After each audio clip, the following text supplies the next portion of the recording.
মা সে কালকে থেকে আজকে পর্যন্ত তো তুমি রান্না করেই যাচ্ছ মা।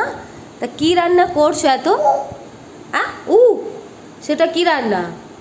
কি এত রান্না করছো কালকে থেকে? কালকে সকাল থেকে সেই যে ওই কড়াটা আর খন্তিটা ধরেছে আর ছাড়েনি, রান্না করেই চলেছে, রান্না করেই চলেছে। আমি তো পাপাকে রান্না করে খাওয়াচ্ছি, তুমি আর কোথায় খাওয়াচ্ছ? কালকে থেকে দেখছি শুধু রান্নাই করে যাচ্ছে। বাবা বাবা, ওরকম করে খন্তি নাড়তে হয়? সেই জন্যই বলে মেয়েরা সব জানে। এই তো আমার মেয়েটাও জেনে গেছে যে ওকে তো বড় হলে খন্তি নাড়তেই হবে। যত যাই করে ফেলো, যতই বড় কাজ করো, খন্তি তো আমাকে নাড়তেই হবে।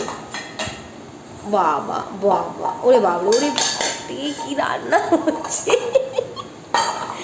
ওহো, দেখো দেখো, তারা আছো এখনো তোমরা খন্তি ধরতে জানো না? কিভাবে খন্তি ধরতে হয় সব বলো না। এক একজন আছে নেকু মামুনিগুলো, যে কিভাবে কোন দিকে খন্তিটা ধরতে হয় তাই জানি না রান্না করার জন্য। আর আমার এখানে 10 মাসের মেয়ে দেখো কিভাবে খন্তি ধরতে হয় সব জানে, সব জানে, সব জানে। পাকা বুড়ি তো, তুমি তো সব জানবে। নাও রান্না করে ফেলো, সবাই ওয়েট করে বসে আছে কখন তুমি খেতে দেবে। নাও নাও রান্নাটা করো, ভালো করে করো, ভালো করে করো। হ্যাঁ হচ্ছে। কি রান্না হচ্ছে?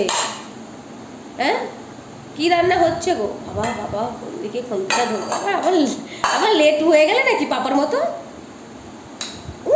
ওলি বাবলি, বাবা লে ছোট্ট আমার।